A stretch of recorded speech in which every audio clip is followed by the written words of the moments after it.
Ladies and gentlemen, please welcome Fresno Mayor Ashley Swearingen. Governor Brown, Congressman Costa, Administrator McCarthy, Administrator Szabo, Chairman Richard, honored guests who have traveled from near and far, and my fellow Fresnans. It is an honor and indeed my pleasure to welcome you to the city of Fresno, the state's and the nation's capital for high-speed rail.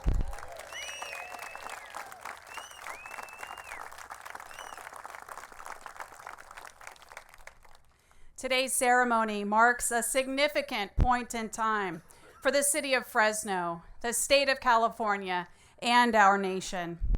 This is the day we officially commemorate the beginning of the nation's first high-speed rail project, a project that promises to connect Northern, Central, and Southern California together like never before.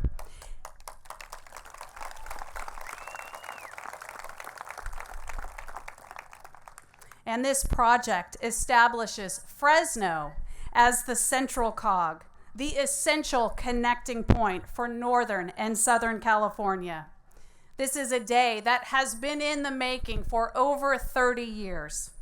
To those leaders, both elected and appointed, official and unofficial leaders, grass tops and grassroots, to all of you who have played a part in making this day possible, on behalf of the people of the city of Fresno, I say to you, thank you.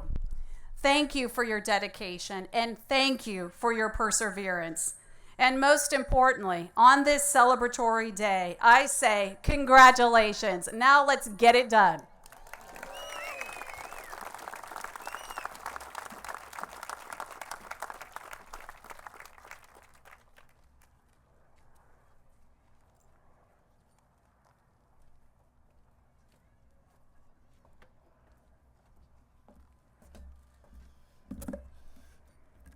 Thank you, Mayor Swearingen. Good afternoon, ladies and gentlemen. My name is Dan Richard. I'm the chairman of the California High-Speed Rail Authority. It's a great honor for me to be here today. Thank you. It's great to be in beautiful Fresno on this sparkling day, and I'm sure many of you had a long trip to get here. I trust and I hope that it was a long and dreary car ride to get here to Fresno today, because we want you to think about making that trip in less than 1/3 the time.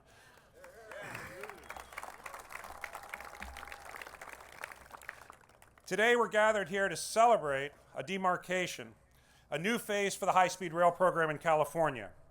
The conceptualization, the environmental analysis, the appropriations, the litigation, the planning, site preparation, demolition, they're all behind us.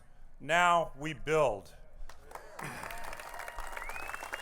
We're entering a period of sustained construction on the nation's first true high-speed rail system.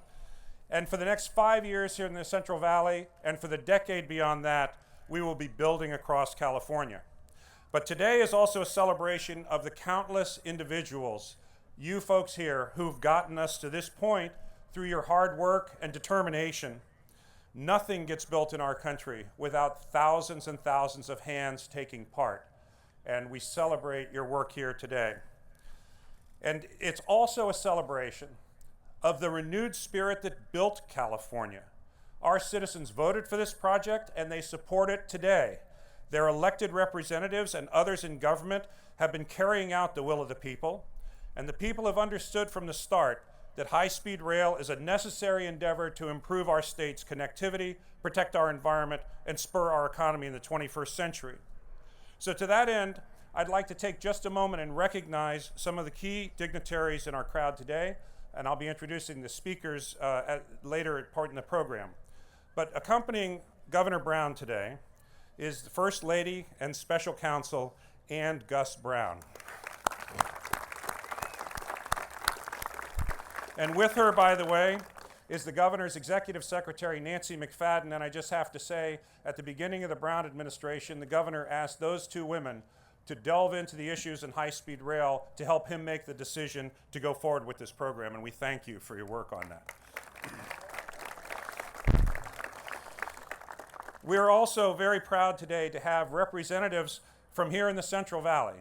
And I'd like to start with my friend State Senator Kathleen Galgiani, the author of the bond measure that is building high-speed rail. As well as Assembly members Henry T. Perea and Adam Gray. And we have two other members of the Assembly who are with us today, Richard Bloom and Ed Chow. But I need to spend a moment to say a special welcome to a gentleman who has surpassed everybody as far as dedication goes for his support for high-speed rail. And that is the county supervisor from the county of Fresno, Henry Perea, who has never missed a high-speed rail board meeting in the 3.5 years. He drives to Sacramento to come see us. Henry Perea has been the stalwart supporter of this program, and we thank you. With the governor today are the outstanding members of his cabinet, and I want to start with our Secretary of Transportation, Brian Kelly, who's accompanied by Labor and Workforce Secretary David Lanier, Business, Consumer and Services and Housing Secretary Ana Caballero, Health and Human Services Secretary Diana Dooley, with roots right here in Hanford in the Central Valley. And we're very happy to have the governor's cabinet, Michael Cohn, the governor's director of finance. Thank you all for everything you've done to help us get here. I'd like to say a special word. We have a very special guest today. Last year marked the 50th anniversary of the opening of the world's first bullet train in Japan, the Shinkansen, which operated for a half-century without a single injury, let alone a fatality. It has been one of the world's marvels, and we're honored today to have a special guest, the Consul General of Japan, my friend, the Honorable Masato Watanabe.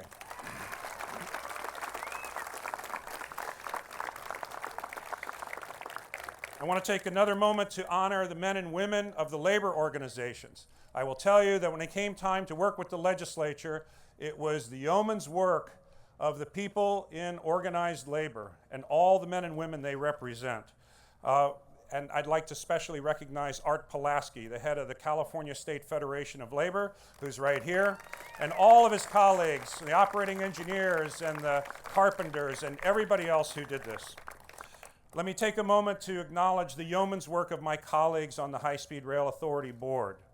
With us today is a woman whose interest in high-speed rail goes back many decades.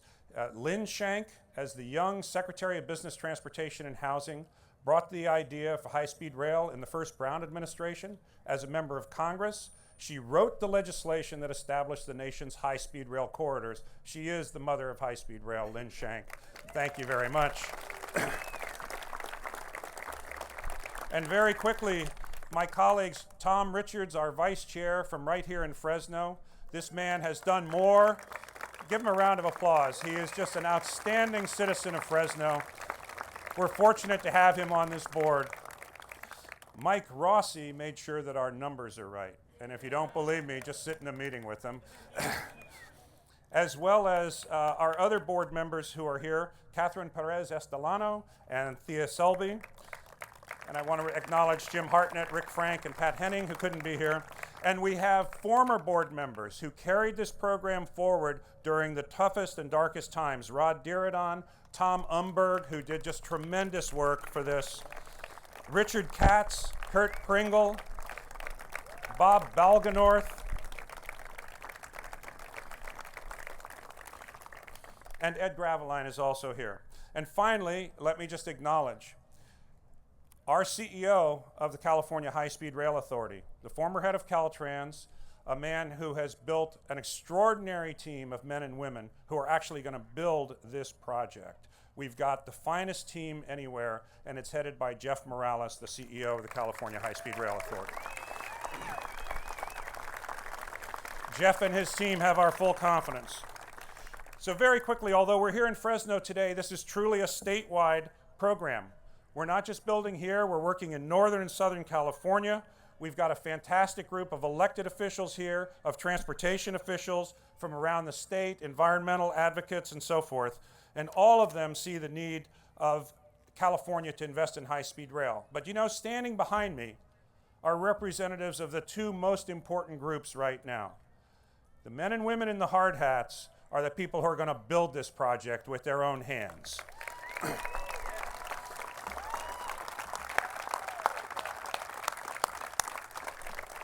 And interspersed with them are the students and the young people. We're building this for you, and they will ride.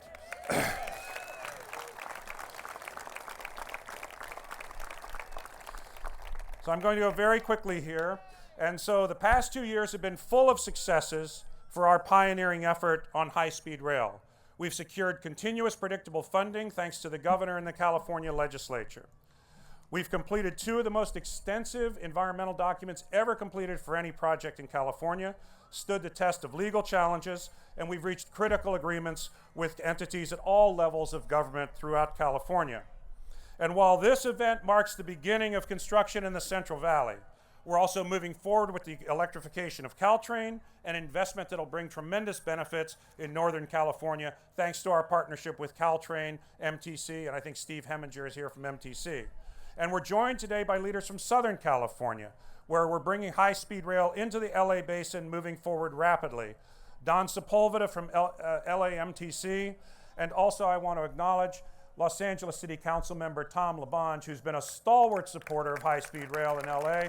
Thank you very much.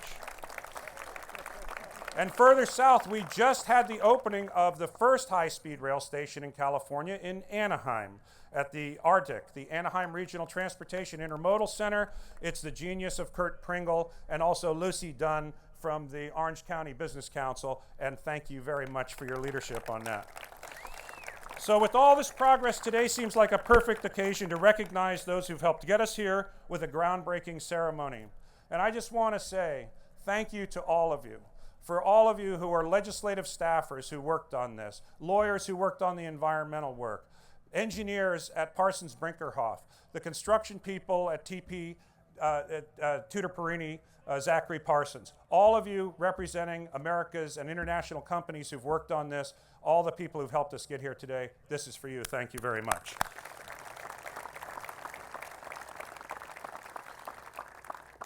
So moving on with our program, we know that there are long-term benefits for high-speed rail in terms of preservation of agriculture, tying our mega regions together, economic development, protection against global warming, and training and putting to work thousands and thousands of people.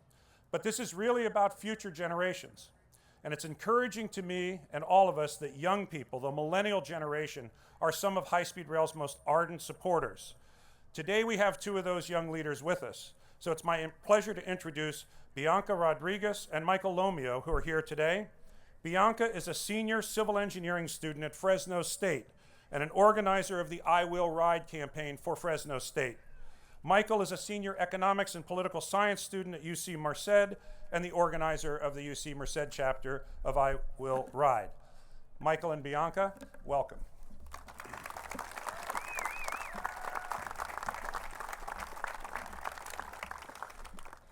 Thank you.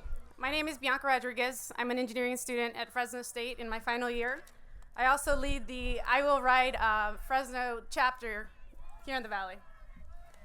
And I'm Michael Lomio. I'm a senior at the University of California, Merced, pursuing a double major in economics and political science. I'm also the leader of UC Merced's I Will Ride organization, which has been advocating for high-speed rail and sustainable transportation in the Valley since 2011. While today is rightly about celebrating the present, we would like to talk about the impact of high-speed rail on our future. So for me, high-speed rail represents opportunity. I'm the first member of my family to attend college, and while I wanted to stay here and pursue my career in engineering, I just didn't see the same opportunities that other parts of the state had to offer. High-speed rail changes that. With high-speed rail starting right here in Fresno, job opportunities are following.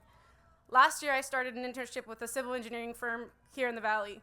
Since then, I've had the opportunity to work on things that I would have never thought imaginable if it weren't for the rail. This program is giving myself, my schoolmates, and future generations to come the opportunity to live, work, grow with the city and the surrounding valley.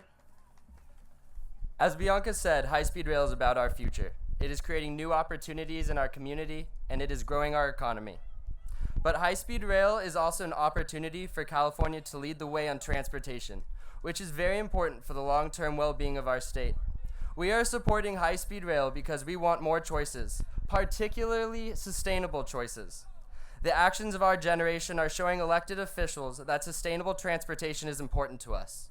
This is better for our environment and better for our economy. We want a community that offers more choices for how to travel, how to commute, and how to visit our families. So as representatives of future workers, riders, and beneficiaries of high-speed rail, we thank you for investing in our future and in the future of California. As our saying goes, I will ride.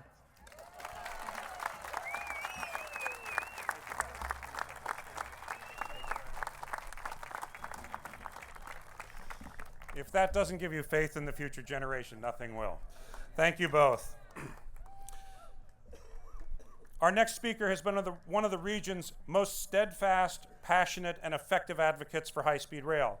From his time in the legislature when he authored the original bond measure to his current seat in the U.S. House of Representatives, where he was a key force in securing our funding, he has never flagged in his leadership, the Valley's own Congressman Jim Costa.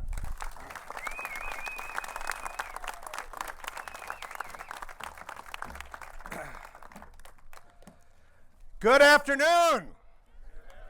We can do better than that. Good afternoon. This is a great day in Fresno and throughout California. And we have a custom here in the Valley, Governor, distinguished guests, and people of California, and that is when you come to our town, we like to give you a gift.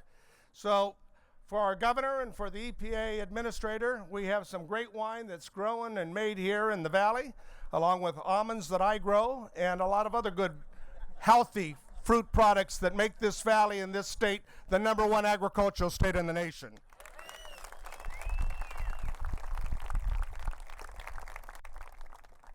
Today's groundbreaking is not only important, it's a historic event for all of California that will have far positive reaching effects not only here but throughout the nation.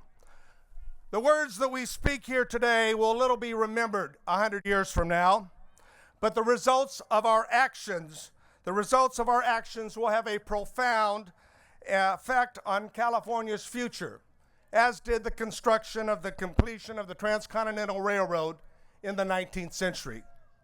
Historically, the majority of the challenges our great state has had to face over the years have been met with a can-do attitude and a determination to solve the problem and to finance the solution.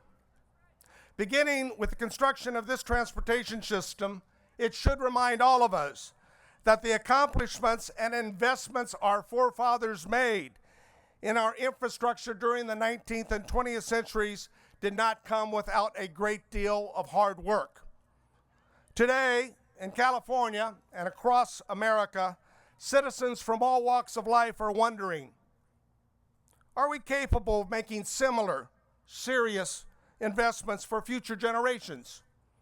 The answer today in Fresno, California is not only yes we can, but also yes we will. Yes. We will.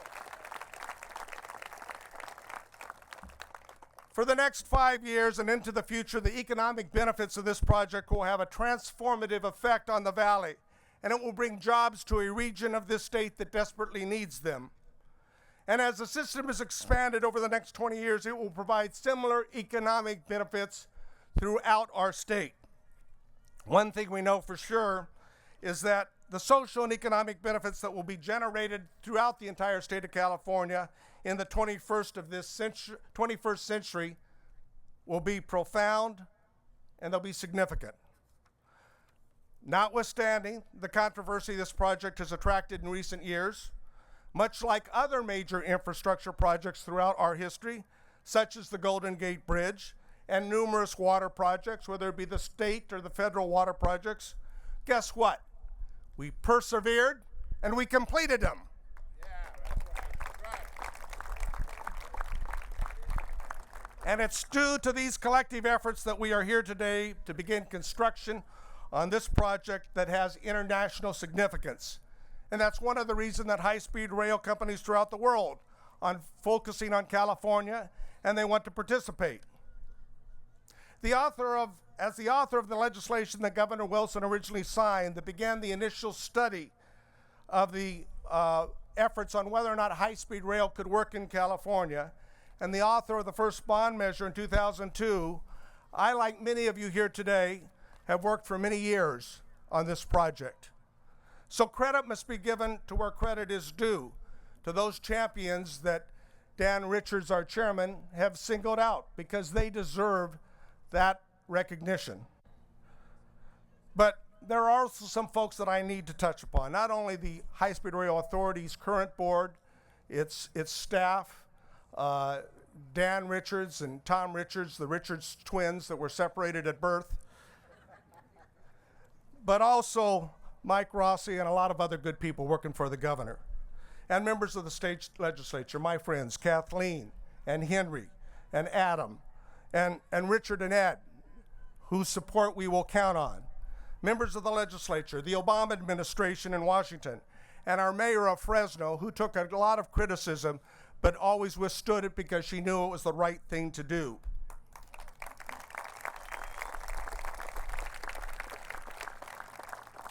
And governors past, Governors Davis, Governor Schwarzenegger, and our current Governor Brown. Let me take a moment to highlight our Governor Brown, who I've known for 30 years plus. Yes. Before I had Arctic blonde and when he had hair. He was sworn in yesterday. He gave a great speech on the future of California. It was visionary, it was profound, and it was a list of things that we need to accomplish in California. It was focused on the reality of the past and the present.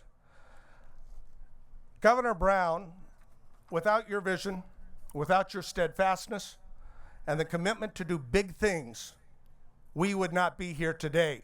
Let's give a round of applause to our Governor, Edmund G. Brown, for making this day happen.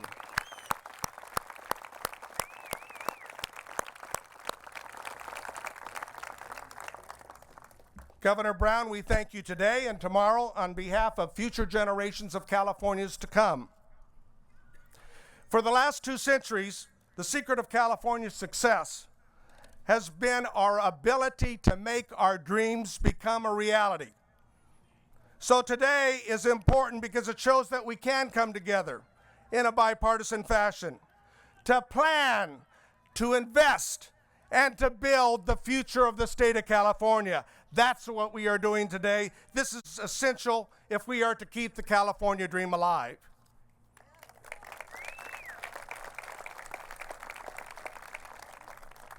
So in closing today, with our actions, we make a promise to future generations, like our forefathers did for us, that yes, we will invest in projects in transportation, water, our educational system. We will invest in these projects because they are important, because they are a down payment on the future generations for all California, and because they are the one and the same, the desire to make a better California. We do this not because these are easy. Like all big projects, it's hard. We do it because history tells us the only way to improve our quality of life and to inspire future generations and to remain on the forefront of innovation and technology is fight for things that make a profound and lasting difference, as high-speed rail will in California. I will ride, you will ride, we will ride into the future of the 21st century, thanks to each and every one of you who have been a part of this effort. God bless each and every one of you. Thank you again, Governor Brown, and thank all of you who have been a part of this instrumental effort.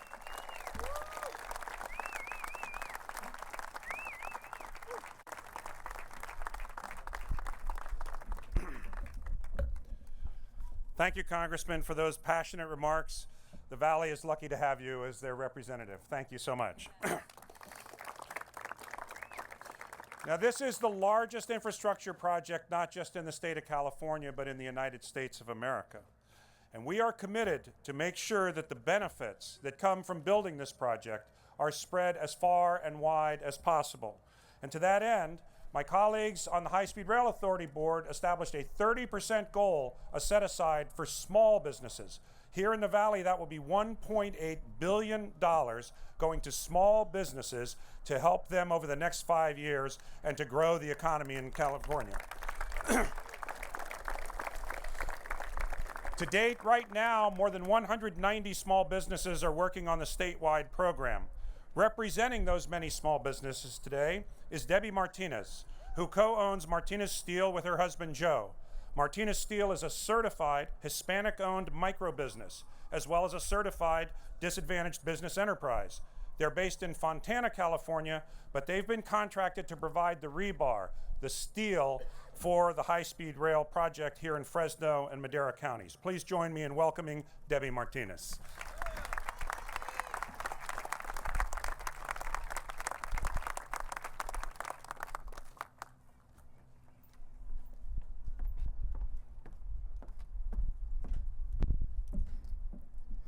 Good afternoon, all.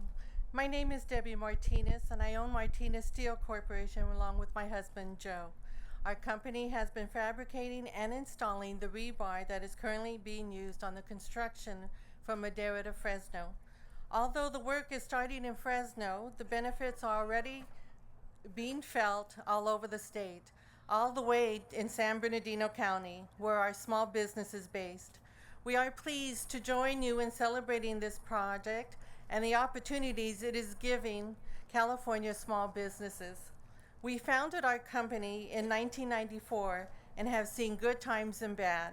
High-speed rail is the emphasis project that is bringing big contracts to small businesses like ours. Work for us started this past June when some of our rebar was used in Madera, where contractors are building a high-speed bridge over the Fresno River. We are proud to have our products being used on the nation's first high-speed rail system. As this program begins picking up speed, the demand for services will be a boost for the state's economy. Our company will need to hire an additional 50 to 70, 80 more employees to keep up with this increased work. You'll hear that same story from all small businesses throughout the state. Businesses that are being boosted by work on high-speed rail and will now be able to offer job opportunities to those who lost out during the recession. Those stories are important because they show the improving environment small businesses, which are the backbone of our state and our country's economy. We look forward to continuing our work on this project and encouraging small businesses throughout the state to get involved in this one-of-a-kind opportunity. Thank you.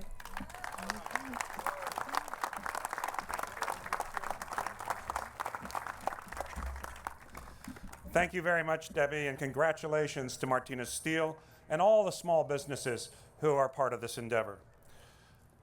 Our program is a partnership between the state of California and the federal government. We would not be here today without the commitment of President Obama, Vice President Biden, and the men and women placed in charge of the nation's transportation programs. Excuse me.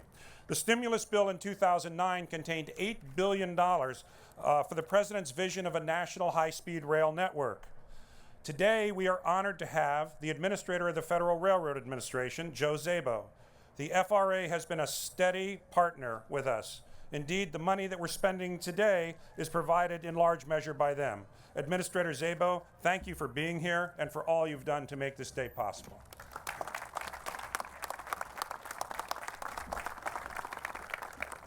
Well, good afternoon, everyone. What a historic day. To Governor Brown, Congressman Costa, Administrator McCarthy, Chairman Richards, and everybody here today, I bring greetings from President Obama, from Secretary Fox, and very special greetings from Vice President Biden. As I said, today we make history, and as the federal partner in this project, this administration could not have asked for a more resolute partner than Governor Jerry Brown. That's right. Thanks to his visionary leadership, California will now set the standard for the nation when it comes to high-speed rail in America. In February 2009, President Obama signed the American Recovery and Reinvestment Act, providing $8 billion for intercity passenger rail projects. And then in 2010, Congress appropriated an additional $2 billion. And from this money, $3.4 billion was invested in California high-speed rail and became the catalyst for this historic groundbreaking that we celebrate today.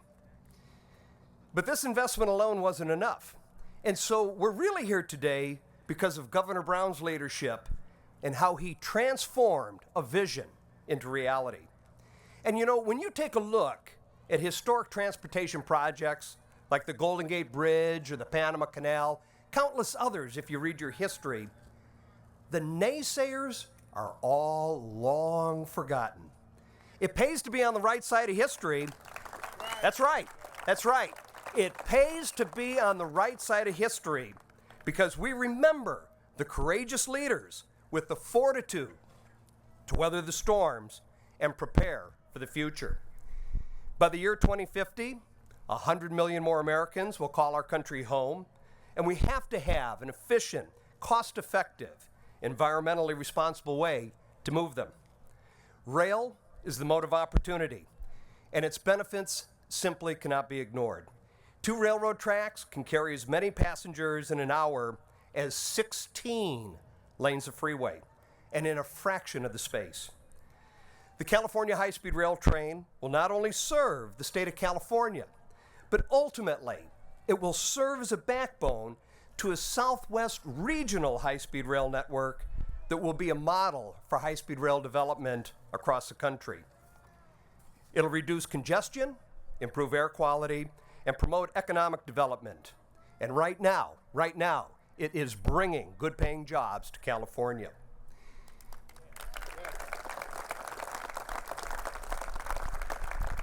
Throughout California and across America, record ridership growth on Amtrak shows that Americans are rediscovering rail and choosing it as their preferred mode of travel. And California will now set the example for the nation with America's first high-speed train. And so I'm proud to be a part of history today. Governor, thank you for your commitment to this historic project, and most importantly, for your leadership. Thank you, everyone.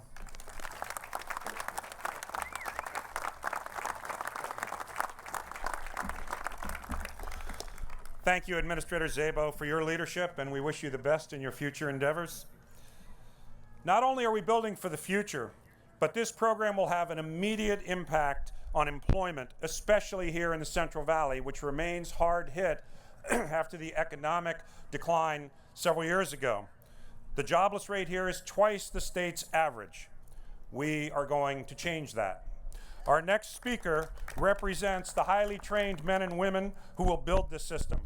Robbie Hunter is the president of the State Building and Construction Trades Council of California, and we're gratified that he's been one of the most effective and passionate advocates for high-speed rail. Robbie Hunter, thank you.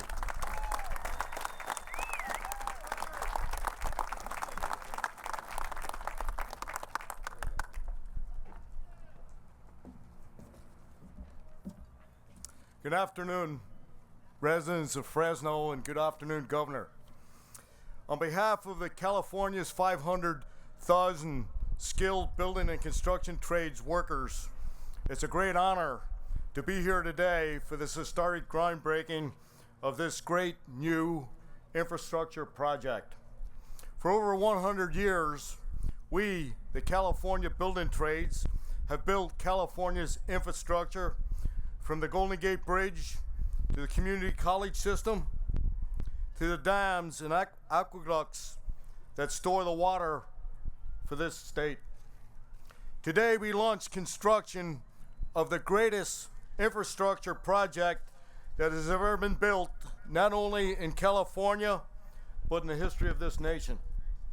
This project will drive the economy, providing 20,000 jobs for the next 5 years in the Central Valley. Going on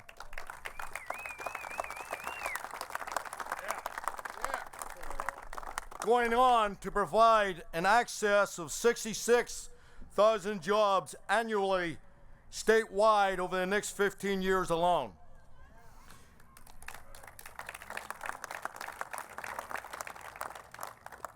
Here in this valley that has historically endured high unemployment, opportunity for young people to obtain apprenticeship with our construction trades is real, and it will happen.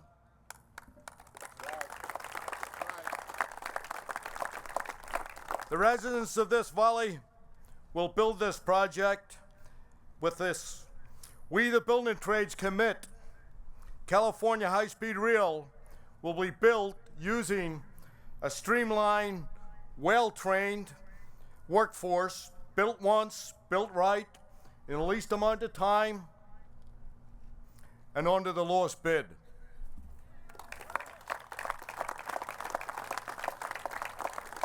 It took an amazing amount and an amazing level of persistence, determination, and a political courage to make this happen, but it is happening. Workers are on the job earning good wages to support their families and build a great public works project that will benefit the future generations of California for many decades to come. Think of all the great public works projects of the past generations that benefit us here today. The Hoover Dam. And the Hoover Dam was built for $64 million. The projected cost was $68 million. It was supposed to be built in 5 years. It was built in 3 years in agreement with the building trades.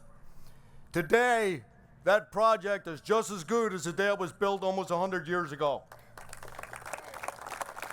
The wages were 80 cents an hour, and people predicted it was going to bankrupt the country, and it was a boondoggle. It stopped the flooding on the Colorado. It allowed the West to flourish, and it produces 600 million electricity today. This is the type of project that this is. It's monumental. It will change this state. It'll put people to work. It'll make this a better state to live in.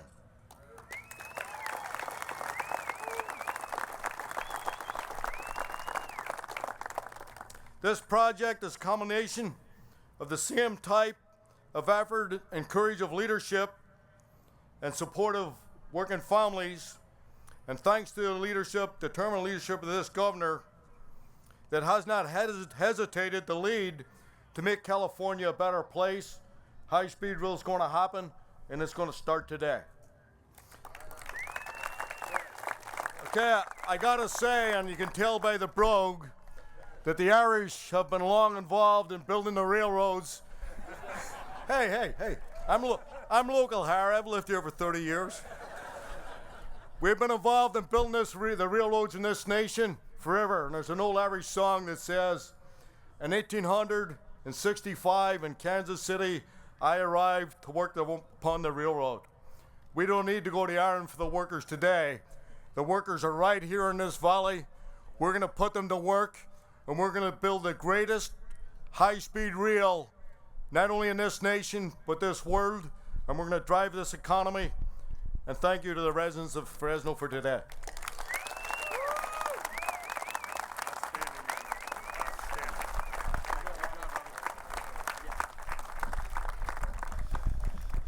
Thank you, Robbie Hunter, and thank you for your steadfast leadership on this program and so many other things, and for putting people back to work. Thank you, Robbie. Now, the Central Valley, where we are in California, produces bounty for the nation. We all know it's the richest agricultural area in America. But the Central Valley also, unfortunately, contains some of the most problematic air quality challenges in the nation. And while job creation and economic development are compelling reasons to build high-speed rail, even more important for our future is that this modern, efficient electric train system will provide significant improvement in air quality, and our statewide rail modernization program is a key factor in our state's leadership fight against climate change. In recognition of these tremendous environmental and sustainability improvements, we're very honored to have the nation's top environmental official, the Administrator of the United States Environmental Protection Agency, Gina McCarthy.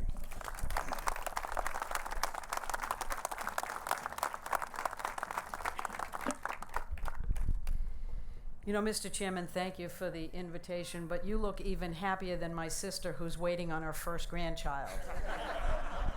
It is really fun to be here.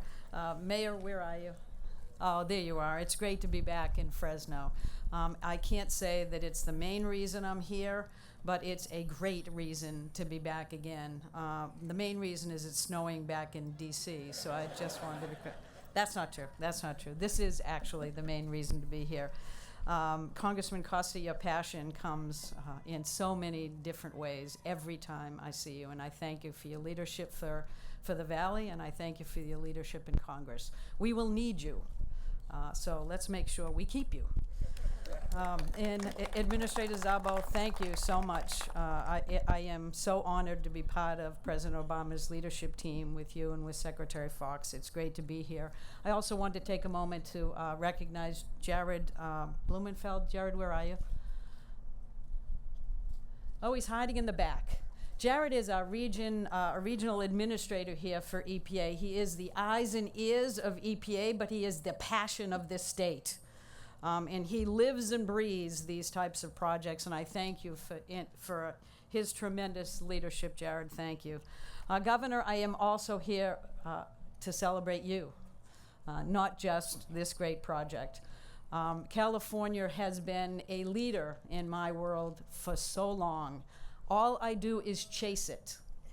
And yesterday, the governor's speech indicated that my race needs to pick up here. It's longer and it's faster than I ever expected it to be, but we are with you. And someday, I'm going to come close to catching you, but not for a while, because the governor has found a way every day to turn his challenges that he faces into opportunities, because he faces those challenges and he finds ways forward.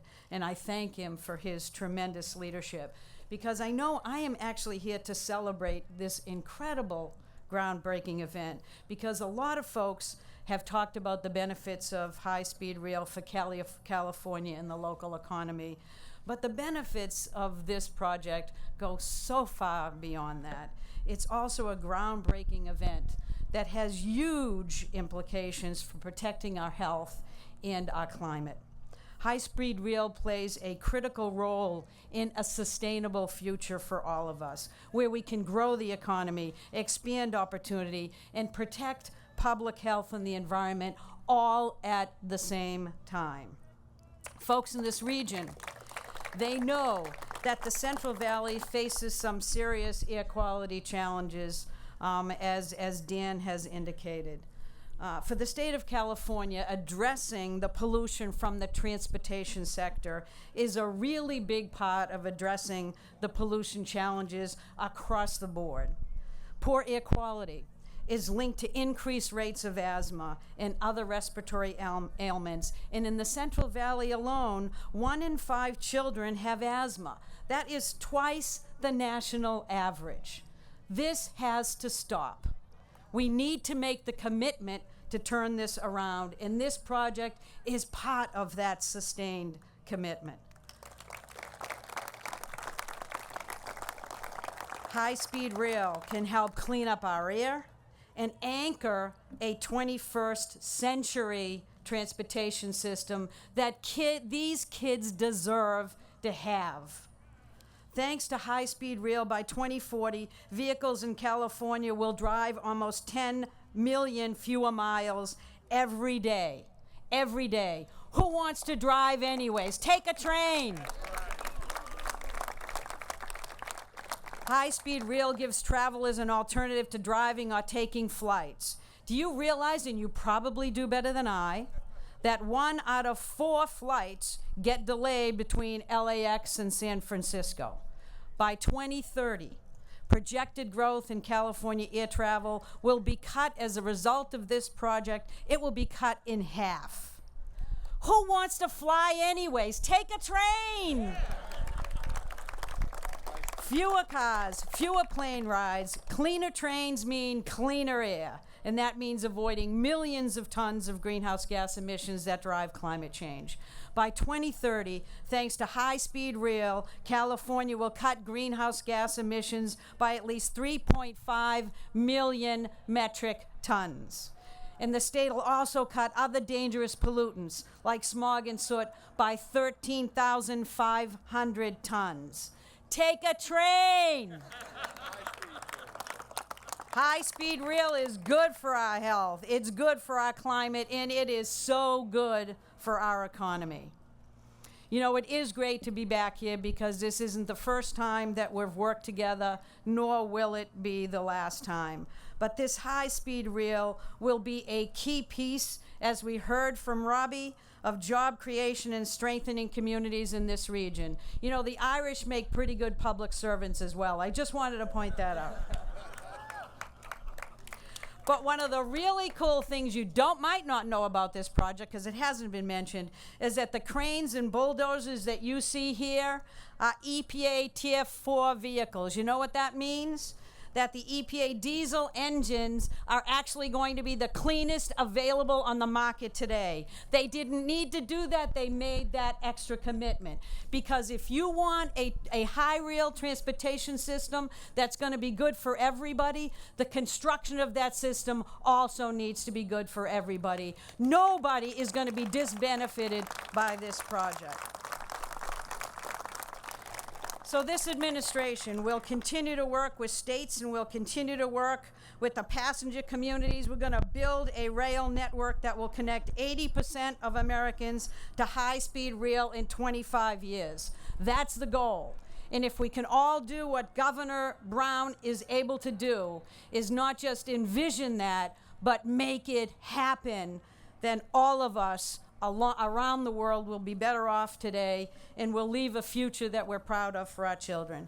Thank you very much.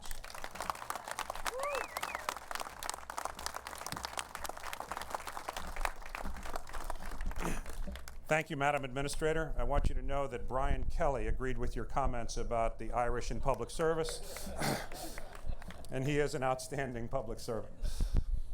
And we also thank you for your leadership and for strengthening our partnership with the federal government on this program.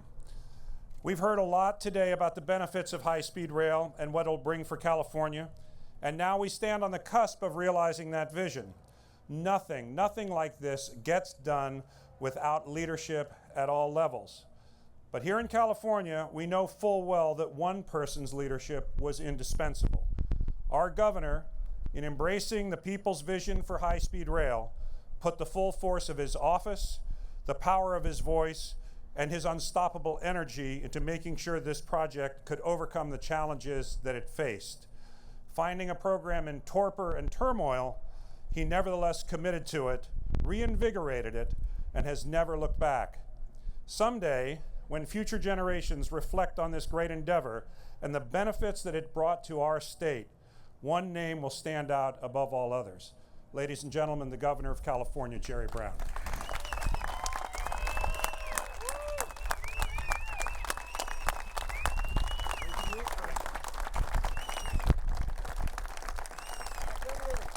Okay, thank you. This is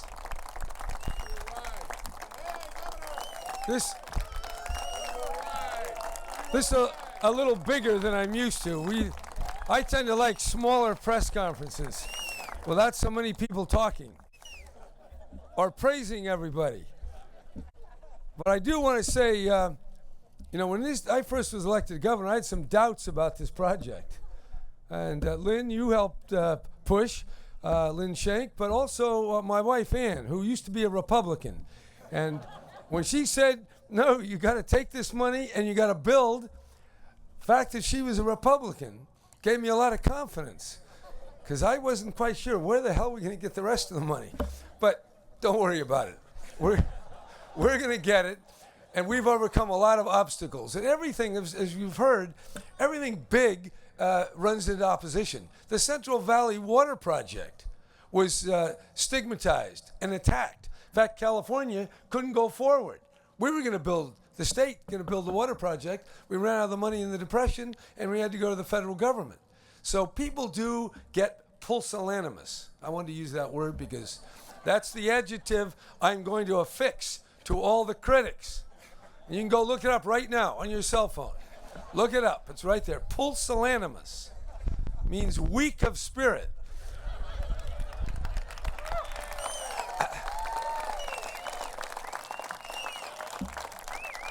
And the Golden Gate Bridge, that was attacked. The mayor of Berkeley, said this thing was a complete boondoggle called BART, Now BART is getting more passengers every year. It's vital because there's only 5 lanes on the bridge.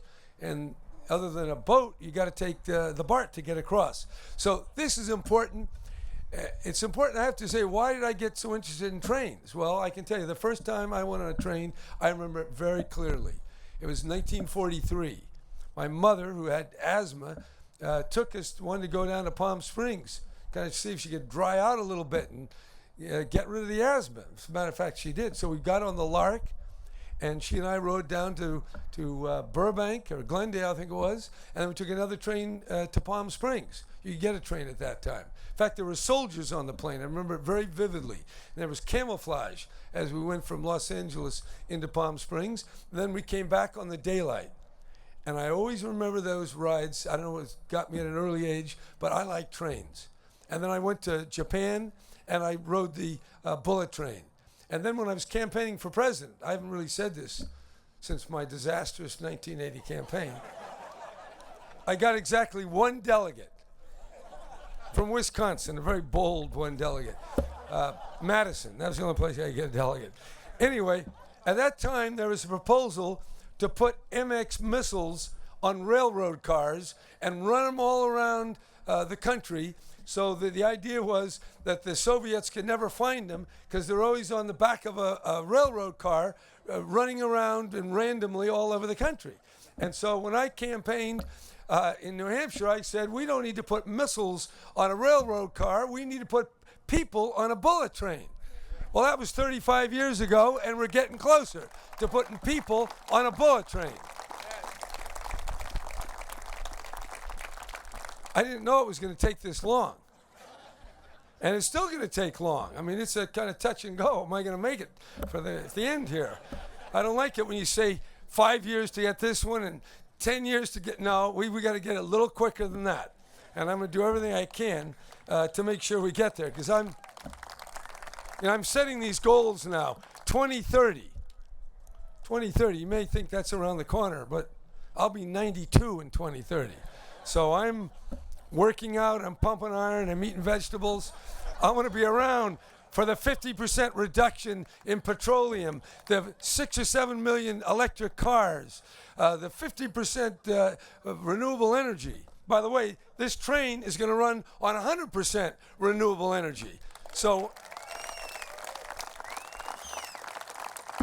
Henry, it won't have to worry about our cap and trade because it's all going to be sun and it's going to be wind.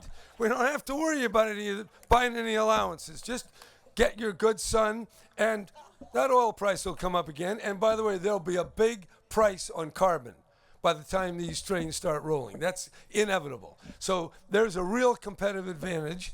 And also another thing, as you folks get a little older, you get a little tired of driving, and it's stressful. And you can talk on your iPhone better. There's no anti-texting rule on the trains. So that's another reason. If there's no other reason, it's because you use your iPhone and enjoy it. And you can have a martini or whatever you people drink. There's an amenity, there's an efficiency, there's a sustainability on the type of fuel, there's a protection of the air, there's a protection of the land because you don't use as much land. And with all the other stuff about carbon and soot and all those chemicals that cars emit, there's also a really big barrier that puts a limit on how many cars. That's called congestion.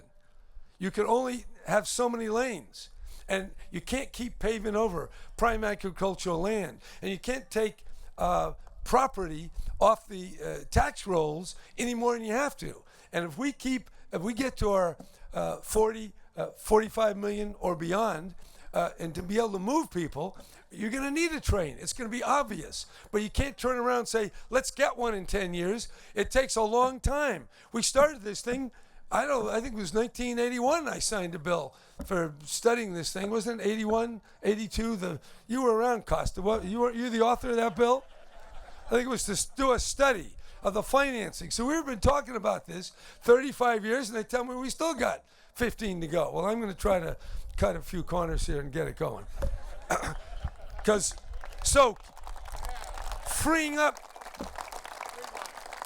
space. So this is a big thing. And I know there are a lot of critics, and That's part of the world. Critique is the engine of the academy, of the newspaper industry, and a lot of our American culture. And it's important. We need to be critiqued, whatever the hell that word means. Anyway, I don't know why they just say criticize. Sounds better. But we listen, and we change, and we modify, but we still can build.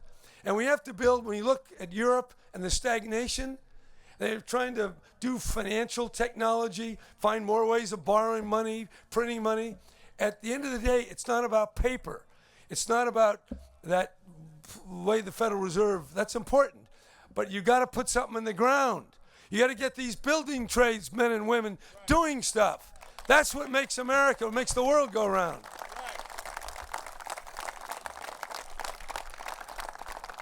You know, the water bond, which my father promoted in 1960, it only won by less than 1%. The BART bond only passed because the legislature reduced the bond passage majority from 66 2/3 to 60, and it got, I think, about 61%. So all these projects are a little bit, touch and go all the way, because you'll always have critics. Why spend the money? That's what my inclination is not to spend a thing. But on the other hand, I like trains. I like clean air. I like to protect as much of the land as we possibly can. And I like to enjoy the comfort of trains. Another thing I like to get up on a train. I like to walk around, go shake hands. Can't do that on a plane as easily, and you can't do that in your little car as you look in the rearview mirror. But a train, it's sociable, it's amenable, it's the future, and it's happening right here in Fresno, California. We've got a lot to be proud of today.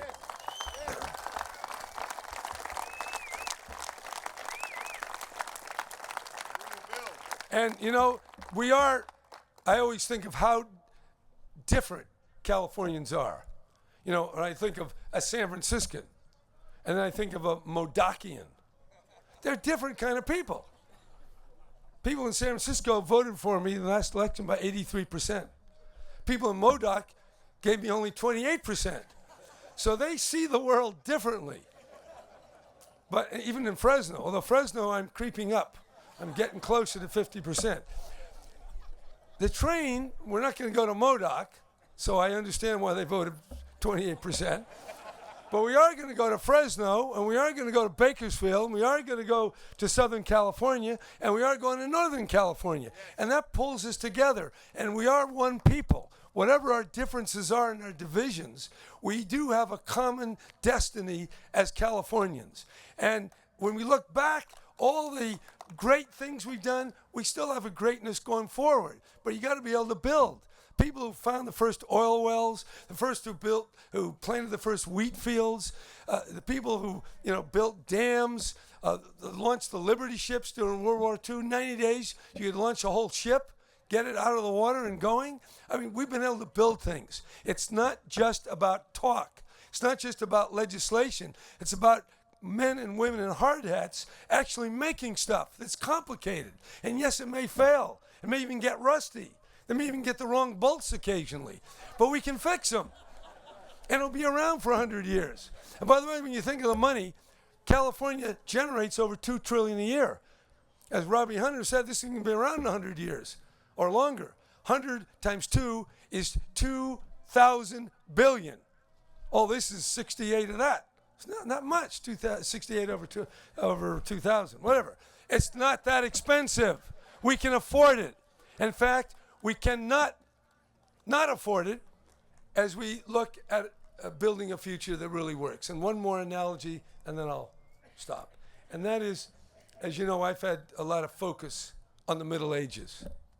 Yeah, I did. I went to a Catholic school, and pre-Vatican II, and all that kind of stuff. And then I went to a seminary and had to talk Latin and read a lot of stuff about the saints.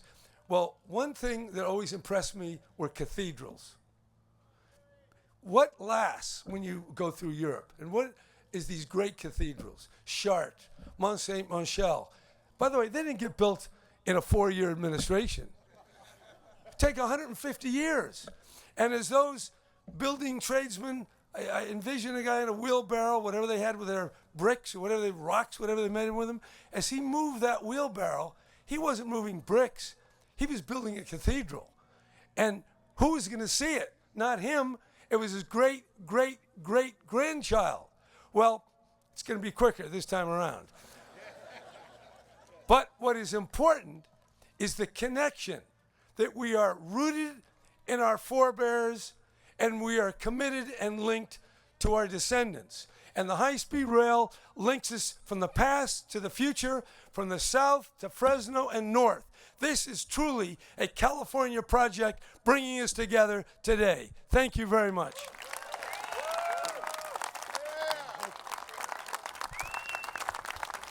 Ladies and gentlemen, please direct your attention to the ceremonial signing to your right.